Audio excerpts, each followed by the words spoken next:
When a system gets something wrong, the mistake itself rarely feels dramatic while it is happening. It feels procedural, a form filled out correctly, a box checked in good faith. Nobody in the room that day believes they are building a wrongful conviction. They believe they are closing a case. The distance between those two beliefs is what this video is actually about. You are 29, and a convenience store 2 blocks from your apartment is robbed at 9 in the evening while you're home alone, which sounds like an alibi until you realize alone means there's no one to confirm it. A witness, rattled and doing her best under bad lighting, describes a man of roughly your height, your build, your general coloring. Detective Carl Nesbitt is carrying 4 other open cases that month, and your name surfaces because of a minor arrest 2 years earlier, 3 blocks from that same store. It is not evidence. It is a starting point, and starting points, under enough pressure to close a file by Friday, have a way of quietly becoming conclusions somewhere along the way. Years later, in a deposition nobody involved that night could have predicted, Nesbitt will describe his own thinking from that week in 4 words. I had a name. That sentence, said plainly and without much apparent regret, is closer to the actual machinery of a wrongful conviction than anything resembling malice. Most of them do not begin with a lie. They begin with a shortcut that felt, at the time, like ordinary competence. You are placed in a lineup that is not administered blind, meaning the officer running it already knows which position is yours. This detail means nothing to anyone in the room that night and will matter enormously in 11 years. The witness hesitates, studying faces under fluorescent light that flattens everyone slightly, and then she chooses you. Hesitation, watched from inside the moment, looks like admirable caution. Watched from 11 years away, hesitation is often the sound of an uncertain memory being quietly talked into, a confidence it never actually earned. You cannot afford a lawyer. So one is appointed, a public defender named Angela Vance carrying 63 other cases that same season. She meets with you for 20 minutes before your arraignment and 11 minutes before your trial begins. She is not careless. She is outnumbered by a caseload the system itself built to be unmanageable, and the distance between those 2 explanations rarely changes what happens to the person sitting across the table from her. Your sister drives 4 hours each way for every court date, sitting in the same row of the gallery both days of the trial, close enough to read your face and too far to do anything about what she reads there. She will tell people years afterward that the worst part was not the verdict. It was watching the jury's expressions shift somewhere around the second afternoon and understanding, minutes before the foreman says a word, exactly what they have already decided. The trial itself lasts 2 days. The prosecution's case rests almost entirely on one witness and one detective's testimony about your prior arrest, introduced not as proof of anything but as atmosphere, the kind of detail a jury is formally instructed to disregard and almost never actually does. There is no physical evidence connecting you to the scene. None is required. The jury deliberates for 4 hours and returns with guilty.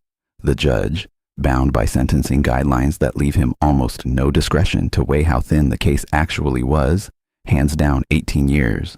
You arrive at a state facility still repeating the number out loud to yourself, because it does not yet sound like something that happened to you. It sounds like a sentence handed to a stranger who happens to be wearing your name. The first year, you file every request the system technically allows. Transcripts, records, a retrial motion. Angela Vance, still carrying her 63 cases, files without much hope in either of your voices by that point. It is denied in 9 minutes, roughly the length of time it takes a different judge to read a 2-paragraph summary written by someone who was never in that courtroom. Years accumulate the way they do inside a place engineered to make 1 year feel nearly identical to the next. You write letters to a newspaper that never responds, to a legal aid clinic 400 miles away that receives close to 2,000 letters, like yours every year, and has the resources to seriously investigate perhaps 30 of them. Your letter sits in that stack, unopened, for 11 months. A law student named Priya Anand, working an unpaid summer position at that clinic, is the one who eventually reads it. What catches her attention is not a claim of innocence, since nearly every letter in that stack claims innocence. It is a single procedural detail buried on the 3rd page. The lineup was not administered blind. She flags the file for a supervising attorney. And for the first time in 7 years, someone with the actual standing to act opens your case with genuine curiosity instead of genuine exhaustion. The clinic petitions for access to evidence that was logged after your trial, and, by policy rather than by any individual's decision, never destroyed. A blood sample from the scene, tested at the time with methods that could only exclude a match rather than confirm one, has been sitting untouched in a property room for 9 years, waiting for a kind of analysis that did not exist yet when it was collected. It takes the clinic 14 months of motions and hearings simply to win the legal right to retest it. 14 months to earn permission to ask a question a laboratory will ultimately answer in 11 days. The results come back, and they do not match you. A separate database search flags a different name entirely. A man already serving time in another state for an unrelated offense that fits your case with uncomfortable precision. Angela Vance, no longer carrying 63 cases but still remembering yours specifically, requests an emergency hearing. It is scheduled for 6 weeks later, because in this system, emergency is a word bent to fit a calendar that has never once behaved like it understood the word. You sit again at the same defense table you sat at 11 years earlier, though nearly everyone else in the room has changed since then. The judge reviews the new evidence for 11 minutes before reaching a decision the system itself took 11 years to arrive at. Conviction vacated. You are told you are free to go, and for a long moment you do not move, because the sentence you have been living inside has quietly become the only shape you know how to occupy. And freedom, after 11 years, does not arrive as relief. It arrives as a size you have to grow back into slowly, the way a limb relearns weight after a cast finally comes off. Detective Nesbitt, retired by the time the exoneration makes the local news, reads about it in a 2-paragraph item on page 6.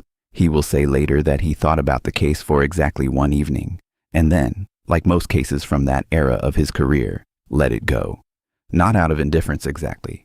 Out of a kind of professional forgetting the job requires of people who spend decades closing files and have to keep moving to the next one or risk being unable to move at all. You walk out carrying a bag with what you had when you walked in, clothes that no longer fit quite the way they used to, and a discharge document that prints the word exonerated in a font no larger than the one that once printed guilty. In your state, that document arrives with no automatic compensation attached. You spend the next 2 years fighting an entirely separate civil process just to be paid, in part, for time the system now agrees in writing it should never have taken. Here, finally, is the actual answer to the question this video opened with. The system took 1 afternoon to arrest you. It took 2 days to convict you. It took 11 years, 1 overlooked letter, 1 unpaid law student, and 1 blood sample nobody thought to retest until the science quietly caught up to it, for that same system to admit it had been wrong. Getting something wrong is fast. A witness under bad lighting, a detective under deadline pressure, a public defender under an impossible caseload, a jury given 2 days and 1 weak case. Fixing it is slow, because fixing it depends entirely on someone with almost no institutional reason to look twice, choosing to look twice anyway. That is the real distance this video has been describing from the start. Not the distance between innocent and guilty. The distance between the moment a mistake is made and the moment someone finally has the evidence, the standing, and the will to correct it. Don't forget to subscribe.